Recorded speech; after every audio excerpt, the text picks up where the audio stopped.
Hi friends, welcome to my YouTube channel Anshu's vlogs. So నేను మీకు ఇవాళ ఎంతో ఈజీగా అండ్ టేస్టీగా క్విక్గా అయిపోయే చికెన్ కర్రీని చూపించబోతున్నాను. ఈ చికెన్ కర్రీ అనేది జ్యూసీగా చాలా బాగుంటుందండి. టేస్ట్ తప్పకుండా ట్రై చేయండి మీరు కూడా.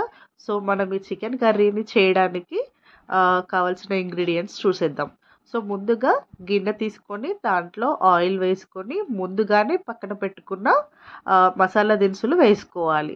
నేను 600 గ్రామ్స్ చికెన్ తీసుకున్నానండి. సో నేను 2 స్పూన్స్ ఆఫ్ ఆయిల్ వేసుకున్నాను.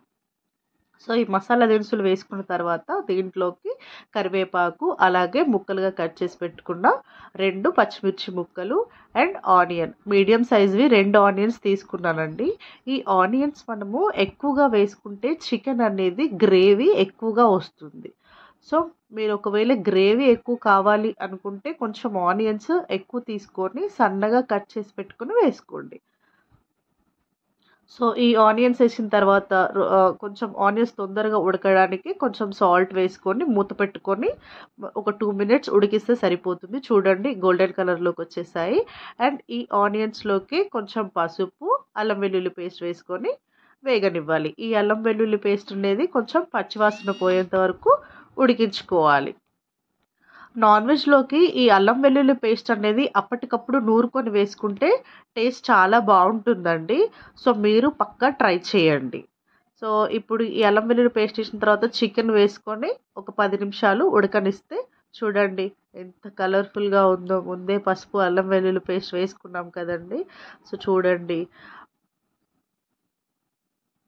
మా పాప కోసం అని చెప్పి లెగ్ పీస్లు తీసుకొచ్చాడు మా హస్బెండ్. యాక్చువల్గా బిర్యానీ చేయమన్నారు, బట్ నేను ఈజీగా ఇంకా నాకు ఓపిక లేక పాప ఆకలిస్తుందంటే ఫాస్ట్గా కర్రీ ఒకటి చేసేసాను. సో చూడండి చికెన్లో ఉన్న వాటర్ తోటి చికెన్ ఎలా ఉడికిపోయిందో. మనం ఇలా చేసుకోవాలనుకున్నప్పుడు హై ఫ్లేమ్లో పెట్టి ఉడికించొద్దండి చికెన్ని, గిన్నె అడుగంటిపోతుంది. కాబట్టి కొంచెం లో టు మీడియం ఫ్లేమ్లో పెట్టుకొని ఉడికించుకోవాలి. ఇలా సాఫ్ట్గా కుక్ అయ్యాక కారం వేసుకొని మరి కాసేపు కలుపుకొని ఒక 5 నిమిషాలు ఉడకనివ్వాలి. చూడండి ఎంత కలర్ఫుల్గా ఉందో చికెన్ లెగ్ పీసెస్. సో దీంట్లోనే కరివేపాకు వేసుకొని కలుపుకోవాలి. అండ్ అలాగే మనము ఆనియన్స్లో ఆల్రెడీ సాల్ట్ వేసుకున్నాం కాబట్టి కొంచెం రుచికి చూసుకొని సాల్ట్ వేసుకోండి, లేదంటే ఎక్కువ అయితే తినలేము.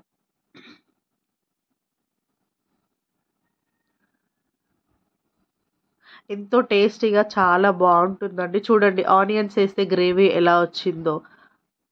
ఆనియన్స్ వేయకుండా కూడా చేసుకోవచ్చు, అంటే తక్కువ వేసుకొని చేసుకోవచ్చు, బట్ ఇంత గ్రేవీ రాదు మనకి.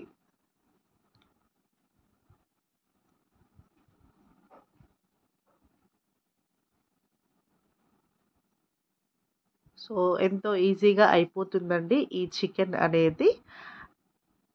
అండ్ మనము దీంట్లోకి ఫైనల్గా కొంచెం వెల్లుల్లిపాయ దంచుకొని వేసుకుంటే ఆ రుచి ఉంటుంది, మామూలుగా ఉండదండి. సో మీరు ఖచ్చితంగా ట్రై చేసి చూడండి. లాస్ట్లో కొంచెం వెల్లుల్లి వేసి, అందరూ తాలింపులో వేస్తారు, బట్ లాస్ట్లో వేస్తే ఆ టేస్టే వేరుంటుంది.